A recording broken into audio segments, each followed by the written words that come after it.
Atos 4. Pedro e João perante o sinédrio. E estando eles falando ao povo, sobrevieram os sacerdotes e o capitão do templo e os saduceus, doendo-se muito de que ensinasse o povo a anunciassem em Jesus a ressurreição dos mortos, e lançaram mão deles e os encerraram na prisão até o dia seguinte, pois era já tarde. Muitos, porém, dos que ouviram a palavra creram, e chegou o número desses homens a quase 5.000.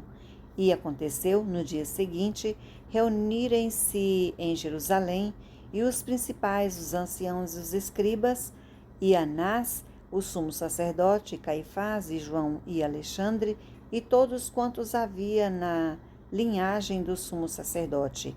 E, pondo-os no meio, perguntaram: com que poder ou em nome de quem fizestes isto? Então Pedro, cheio do Espírito Santo, lhes disse: principais do povo e vós, anciãos de Israel, visto que hoje somos interrogados acerca do benefício feito a um homem enfermo e do modo como foi curado, seja conhecido de vós todos os de todo o povo de Israel, em nome de Jesus Cristo o Nazareno, aquele a quem vós crucificastes e a quem Deus ressuscitou dos mortos, em nome desse é que este está são diante de vós. Ele é a pedra que foi rejeitada por vós, os edificadores, a qual foi posta por cabeça de esquina, e em nenhum outro há salvação, porque também debaixo do céu nenhum outro nome há dado entre os homens pelo qual devamos ser salvos. Então, eles, vendo a ousadia de Pedro e João, e informados de que eram homens sem letras e indoutos, se maravilharam e tinham conhecimento de que eles haviam estado com Jesus. E vendo estar com eles o homem que fora curado, nada tinham que dizer em contrário.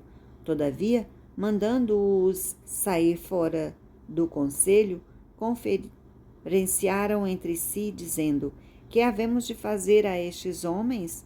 Porque a todos os que habitavam em Jerusalém é manifesto que por eles foi feito um sinal notório, e não o podemos negar, mas para que não se divulgue mais entre o povo, ameacemo-los para que não falem mais nesse nome a homem algum.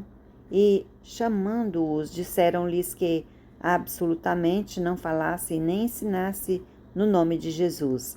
Respondendo, porém, Pedro e João lhes disseram: julgai vós se é justo diante de Deus ouvir-vos antes a vós do que a Deus, porque não podemos deixar de falar do que temos visto e ouvido.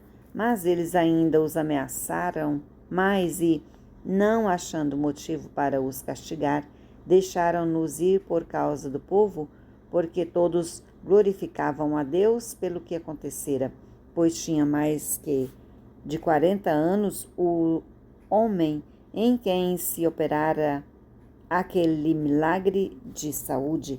E soltos eles foram para os seus e contaram tudo o que lhes disseram os principais, os sacerdotes e os anciãos. E ouvindo eles isto, unânimes, levantaram a voz a Deus e disseram: Senhor, tu és o que fizeste o céu e a terra e o mar e tudo o que neles há, e que disseste pela boca de Davi, teu servo, porque bramaram as gentes e os povos pensaram coisas vãs?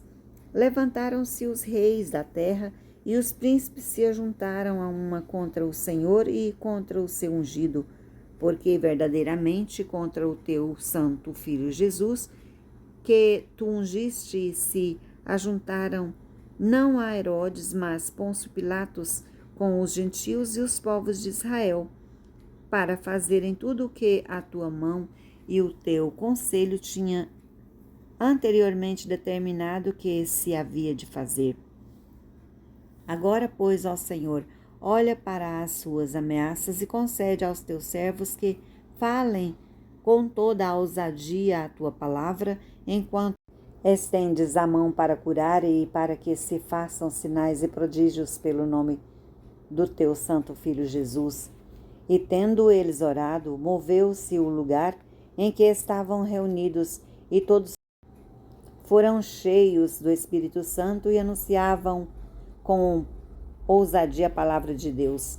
A comunicação de bens entre os primeiros cristãos, Ananias e Safira, e era o coração e a alma da multidão dos que criam, e ninguém dizia que coisa alguma do que possuía era sua própria, mas todas as coisas lhes eram comuns.